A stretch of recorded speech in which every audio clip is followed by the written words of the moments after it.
차라리 아무것도 보지 않겠습니다. 차라리 보지 않겠습니다. 더 이상은 아무것도 보지 않겠습니다. 조선 최고의 관상가, 백운학이라 불리던 박유부. 그는 흥선대원군의 집권을 10년 전부터 예언해 천하를 호령했던 희대의 천재였습니다.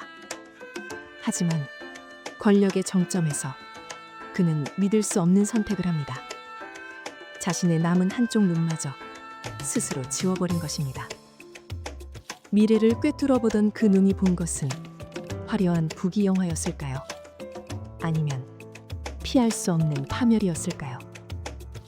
왕을 만든 킹메이커가 스스로 영원한 어둠을 선택해야만 했던 비극. 운명을 읽는다는 것에 그 서늘하고도 잔혹한 대가를 지금 시작합니다. 오늘 이야기는 조선왕조실록과 같은 정사의 냉철한 기록과 매천야록이나 연료실 기술 같은 야사의 뜨거운 이야기를 함께 엮었습니다. 공식 기록이 침묵한 그들의 숨겨진 강장을 야사를 통해 들여다보겠습니다. 영화 속 관상가는 기생집을 전전하며 바람처럼 떠도는 도사로 묘사되곤 합니다. 하지만 실제 역사는 영화보다 훨씬 더 현실적이고 냉혹했습니다. 조선왕조실록과 법전인 경국대전은 그들을 명과학 훈도라는 정식 직함을 가진 기술직 공무원으로 기록합니다. 이들은 종고품 말단에서 시작해 최고 정삼품 당하관, 지금으로 치면 3급 부의사관까지 오를 수 있었던 국가공인 엘리트였습니다. 관상감 관원들의 명부인 운관 선생안을 펼쳐보면 놀라운 사실이 발견됩니다. 수능 안씨 안효남 가문. 이 집안은 무려 8대째 관상가를 배출했습니다. 할아버지도 관상가, 아버지도 관상가, 아들도 관상가. 이들은 대를 이어 국가의 운명을 점치는 전문직 클랜이었습니다. 이들에게 관상은 신비한 미신이 아니라 가문의 생존이 걸린 치열한 밥벌이이자 가업이었습니다. 신비감은 벗겨지고 출근과 승진을 겁장하는 직장인의 고단한 만남은 그들의 진짜 얼굴입니다. 관상가가 되는 길은 바늘구멍보다 좁았습니다. 조선 후기 법전인 대전 회통 기록을 볼까요? 3년마다 열리는 정기시험인 신년시에서 명과학 합격자 정원은 고작 초시 4명, 복시 2명에 불과했습니다. 전국 8도에서 수백 수천 명의 응시자가 몰려 경쟁률은 수십 대 1, 많게는 100대 1을 훌쩍 넘겼습니다. 지금의 행정고시, 로스쿨 입시보다 더하면 더했지 덜하지 않았습니다. 그 좁은 문을 뚫기 위해 그들은 원천강, 범위수, 응천가 같은 난해한 예언서 7, 8권을 달달 외워야 했습니다. 도대체 이게 무슨 책들이냐고요? 첫 번째, 원천강. 당나라 최고의 예언가 원천강이 쓴 관상학 교과서입니다. 용의 눈을 가진 자는 왕이 되고 쥐의 귀를 가진 자는 도적이 된다. 이런 구절들을 토시 하나 안 틀리고 외워야 했습니다. 두 번째, 범위수. 이건 단순한 점술책이 아닙니다.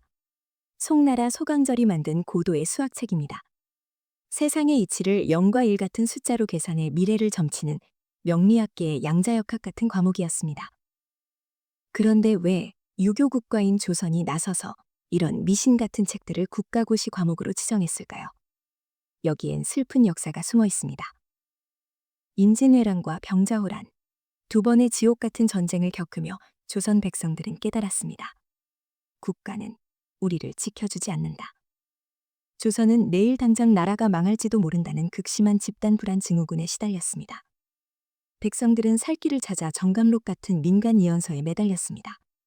왕실 입장에서는 이 불안을 통제해야만 했습니다. 그래서 이씨 왕조는 하늘이 정했다는 권위를 세우기 위해 명과학을 통치수단으로 적극 이용한 것입니다. 즉, 명과학 시험은 단순한 암기 테스트가 아니라 불안한 시대를 살아남기 위한 처절한 생존 빅데이터를 머릿속에 집어넣는 과정이었습니다. 합격증인 100패 한 장을 얻기 위한 그들의 입시 전쟁은 단순한 출세욕을 넘어선 생존 투쟁이었습니다. 그렇게 100대 1의 경쟁률을 뚫고 합격한 이들, 출근 첫날부터 왕 앞에서 전하, 용의 상이십니다 하며 퐁을 잡았을까요? 천만에요. 환상은 여기까지입니다. 그들이 배정받은 곳은 서원관 구석의 명과학청. 그곳은 화려한 점술관이 아니라 야근이 끊이지 않는 3D 기피 부사였습니다. 아침에 출근하면 밤새 천문학 관원들이 기록한 별자리 데이터를 넘겨받아 분석합니다. 어제 화성이 남쪽으로 이동했으니 이는 흉조다. 보고서를 써라. 상사의 불호령이 떨어지면 식은땀을 흘리며 보고서를 작성해야 했죠. 낮에는 왕실에서 내려온 의례서를 처리하느라 정신이 없었습니다. 단순히 결혼 날짜만 잡는 게 아니었습니다. 새로 지을 궁궐터를 보러 다니는 토목기사 역할부터 범인이 도망친 방향을 예측해 포도청에 알려주는 범죄 프로파일러 역할까지 수행했습니다. 추관지 같은 형사사건 기록을 보면 명과학 관원에게 명하여 도적의 방위를 점치게 했다는 기록이 심심찮게 등장합니다. 그들은 도사님 소리 들으며 부채질하는 한량직이 아니라 조선의 온갖 골치 아픈 문제를 해결해야 하는 만능 해결사 공무원이었습니다. 그 중에서도 가장 중요한 업무는 바로 국가의 중대사를 결정하는 것이었습니다. 국정일기인 승정원일기를 밤색하면 관상감에서 길이를 택하여 아래다라는 기록이 수천 건이나 나옵니다. 왕세자 책봉식, 왕실의 혼례, 궁궐 수리 시작일, 심지어 왕비의 장례식 하관 시간까지 그들이 분 단위로 정했습니다. 광해군일기 6년, 임진왜란 때 불타버린 실록을 복원해 무주적상산 사고로 옮길 때도 명과학 관원이 길이를 잡았다는 기록이 명확히 남아 있습니다. 국가의 보물을 옮기는 날짜조차 그들의 손끝에서 결정되었습니다.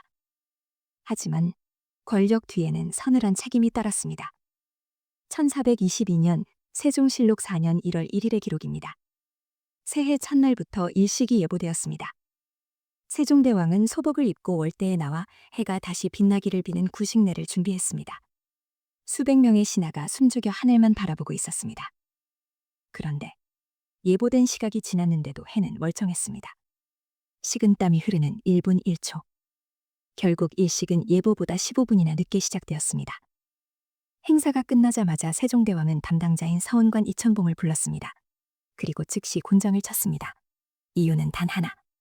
하늘의 시각에 틀렸다는 것이었습니다. 농본 국가인 조선에서 하늘의 뜻을 잘못 읽은 죄는 국채를 위협하는 중죄였습니다.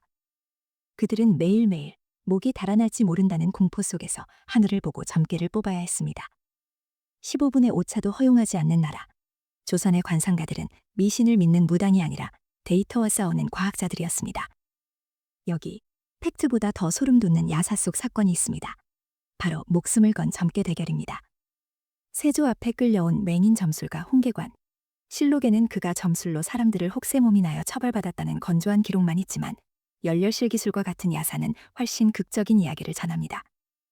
세조는 홍계관의 능력을 시험하기 위해 상자에 쥐를 숨기고 묻습니다. 이 안에 쥐가 몇 마리냐? 홍계관은 잠시 뜸을 들이더니 대답합니다. 3마리입니다. 하지만 상자를 열어보니 쥐는 단 1마리뿐이었습니다. 세조의 표정이 차갑게 굳어집니다. 내 놈이 감히 왕을 능멸하느냐? 저자를 당장 죽여라! 형장으로 끌려가던 홍계관. 칼이 그의 목을 겨누던 절체절명의 순간 갑자기 쥐가 찍찍거리며 배를 뒤집습니다. 배를 갈라보니 뱃속에 아직 태어나지 않은 새끼 2마리가 들어있었습니다. 어미 1마리, 새끼 2마리, 총 3마리가 맞았던 겁니다. 아슬아슬하게 목숨을 건진 홍계관. 이 일화로 그가 살았던 고개는 아차, 내가 실수했구나라는 뜻의 아차산이 되었다는 전설이 전해집니다. 왕의 장난감처럼 다뤄지며 생사를 오갔던 그 순간 그는 자신의 신통력을 원망했을까요? 아니면 안도했을까요? 비록 야사의 기록이지만 절대 권력 앞에서 예언가는 그저 유희의 대상에 불과했음을 보여주는 서늘한 이야기입니다. 다시 스스로 눈을 찌른 남자 박유붕의 이야기입니다. 그는 흥선대원군 이하응의 관상에서 제왕의 기운을 읽어내고 그를 도왔습니다. 대원군이 집권한 후 그는 남양부사라는 파격적인 벼슬을 받으며 승승장구했죠.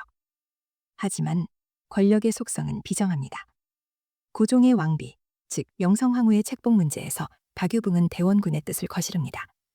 저 여인은 나라를 위태롭게 할 상입니다.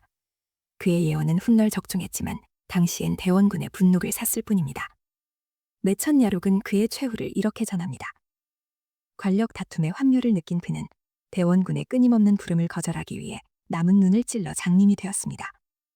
그리고 얼마 후 친구 유재관이 그를 찾아갔을 때 그는 온몸에 아웃구멍, 구교에서 피를 흘리며 죽어가고 있었습니다. 사람들은 그가 권력의 비밀을 너무 많이 알아버린 대가로 사약을 받았다고 수근거렸습니다. 미래를 보는 눈은 있었지만 권력의 비정한 흐름을 피할 눈은 없었던 걸까요? 그의 비극적 최후는 권력이라는 불길에 뛰어든 불나방의 운명을 보여줍니다. 자, 이제 이 관상가들이 목숨 걸고 모셨던 죽은 조선 왕들의 진짜 얼굴을 보겠습니다. 영화와 실록, 그리고 어진, 과연 얼마나 다르다요? 먼저 세조입니다. 영화 속에서는 날카로운 눈매, 얼굴에 흉터가 있는 이리상으로 묘사되곤 했죠. 하지만 2016년, 500년 만에 공개된 세조 어진 초본 속 진짜 얼굴은 충격적입니다. 둥글둥글한 얼굴, 통통하게 오른 볼살, 아주 푸근한 인상입니다. 전문가들은 아버지 세종대왕의 고도비만 유전자를 물려받은 전형적인 얼굴이라고 분석합니다. 관상학적으로는 오히려 덕이 많고 재물이 따르는 복호 관상에 가깝습니다. 백성들이 보기에 어우 듬직하니 우리 임금님 하실만하네 싶은 인상으로 안심시키고 그 둥글 미소 뒤로 조카 단종을 죽이고 피해 숙청을 감행한 겁니다. 험악한 얼굴의 악당보다 웃는 얼굴의 살인마, 오히려 이게 더 소름 돋는 역사적 반전 아닐까요? 다음은 영조입니다. 어진을 자세히 보면 눈매가 꼬리 쪽으로 갈수록 치켜 올라가고 입술이 매우 얇습니다. 승정원 일기에는 그의 안색이 늘 붉은 도화색이었다고 기록되어 있습니다. 관상학적으로 지적이지만 극도로 예민하고 편집증적인 의심이 많은 상입니다. 실제로 그는 평생 신하들을 의심했고 결국 자신의 친아들 사도세자까지 뒤쥐에 가둬 죽였습니다. 관상은 과학이었을까요? 영조는 자신의 얼굴값을 제대로 했습니다. 마지막으로 철종입니다. 어진 속 그의 눈을 자세히 보세요. 눈동자가 안으로 몰린 사시입니다. 조선 화원들은 털 한 올이라도 다르면 남이다라는 원칙 때문에 왕의 사시까지 그대로 그렸습니다. 평생 안동김 씨 세력의 눈치를 보며 숨죽여 살아야 했던 강화도령의 실픈 운명이 그 눈동자에 박제되어 있는 듯합니다. 시간을 건너뛰어 21세기 대한민국. 삼성그룹 창업주 이병철 회장의 신입사원 면접장에는 항상 낯선 노인이 배석했다고 합니다. 전설처럼 내려오는 관상 면접 이야기입니다. 이 회장이 아무리 점수를 잘 줘도 관상가가 고개를 가로저으면 탈락이었다는 소문. 시대는 변했고 우리는 AI와 빅데이터의 시대를 살고 있습니다. 하지만 불확실한 미래를 얼굴에서라도 확인받고 싶은 인간의 나약한 욕망은 그대로입니다. 지금도 강남 성형외과에는 재물복호, 취업용 이마를 만드는 관상 성형이 성행합니다. 우리는 어쩌면 관상을 믿는 것이 아니라 내 운명이 조금은 더 나아질 거라는 위로를 돈 주고 사고 있는 건 아닐까요? 얼굴을 고쳐서라도 행복해지고 싶은 그 간절함이 수백 년 전이나 지금이나 씁쓸하게 다가옵니다. 조선의 관상가들은 평생 남의 얼굴만 들여다보다 비극을 맞거나 공포에 떨며 살았습니다. 정해진 운명을 읽으려 했지만 정작 자신의 운명은 지키지 못했죠. 운명, 움직일 운, 목숨명. 운명은 정해진 것이 아니라 당신이 움직이는 대로 만들어지는 것 아닐까요? 오늘 밤 거울을 한번 자세히 들여다보세요. 당신의 얼굴에 새겨준 주름과 표정은 누군가가 정해준 운명이 아니라 당신이 치열하게 살아온 시간의 기록입니다. 역사가 우리에게 건네는 마지막 질문입니다. 당신의 얼굴에는 지금 어떤 역사가 쓰여 있나요? 들어주셔서 감사합니다. 고전과 고진이었습니다.